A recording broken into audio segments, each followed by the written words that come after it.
चौधरी अजीत सिंह जी, भारत की राजनीति का वह चमकता सितारा जिनकी सांसों में धरती धड़कती थी और आंखों में बसते थे देश के अन्नदाता। भारत की राजनीति में वह चमकता सितारा जिन्होंने किसानों के हक की लड़ाई सड़क से लेकर संसद तक लड़ी। हमने हमेशा किसानों मजदूरों के हितों के लिए संघर्ष किया है और अब हम समझते हैं आगे उनकी समस्या कुछ फर्क है। अब हम किसानों को अपनी फसल का उचित दाम दिलाने के लिए संघर्ष करेंगे।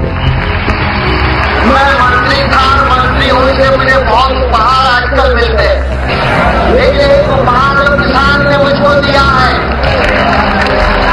इससे ज्यादा प्यारा उपहार ले जाने की उपहार।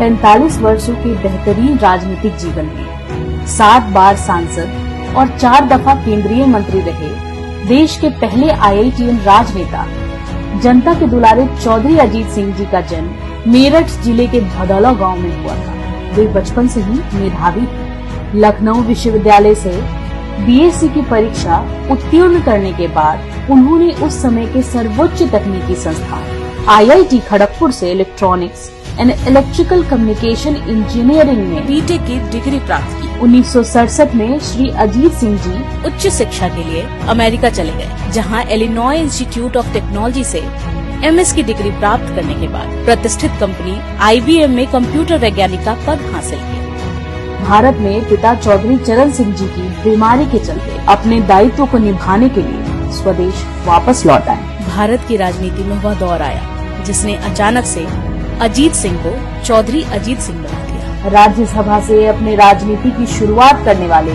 चौधरी साहब को उस समय बड़ा धक्का लगा जब किसानों की शान चौधरी चरण सिंह की मृत्यु हो गई। देश ने एक जननेता खो दिया और चौधरी अजीत सिंह ने अपने पिता को। बहुत बड़ा दायित्व अब पूरी तरह अजीत सिंह जी के कंधों पर था। चौधरी चरण सिंह जी के अनुयायियों के प्यार और विश्वास के साथ ही अपनी समझ और विरासत में मिले संस्कारों के बल पर उन्होंने अपनी जिम्मेदारी को कुशलता से निभाया।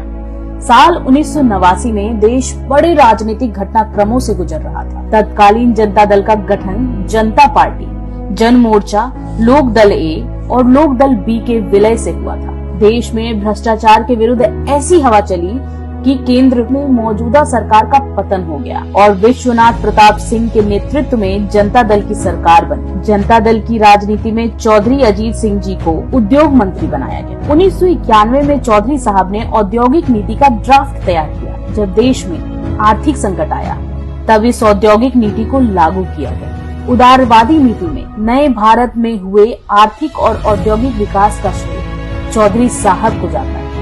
देश में औद्योगिक क्रांति आई। डी लाइसेंसिंग के पश्चात नई निजी कंपनियों ने अपने उद्योग स्थापित किए। जो क्षेत्र पहले सिर्फ सरकार के लिए आरक्षित थे उन्हें निजी कंपनियों के लिए खोल दिया गया। किसान हितों के पोषक चौधरी अजीत सिंह ने उत्तर प्रदेश, महाराष्ट्र, कर्नाटक, आंध्र प्रदेश और उड़ीसा में चीनी मिलें लगाने की स्वीकृति दी। चीनी मिलों के बीच की दूरी 25 किलोमीटर से घटाकर 15 किलोमीटर तक कर दी ताकि नई चीनी मिलें लग सके। किसानों को गन्ने की फसल से मुनाफा होने लगा, उनकी आय बढ़ी और लोगों को रोजगार मिला और देश की अर्थव्यवस्था को संजीवनी मिली। 1995 में नरसिम्हा राव सरकार में चौधरी अजीत सिंह खाद्य मंत्री बनाए गए। उन्होंने पहली बार इथेनॉल को वाहनों में पेट्रोल के साथ ईंधन के रूप में प्रयोग करने के लिए पेट्रोलियम मंत्रालय से 5% का सम्मिश्रण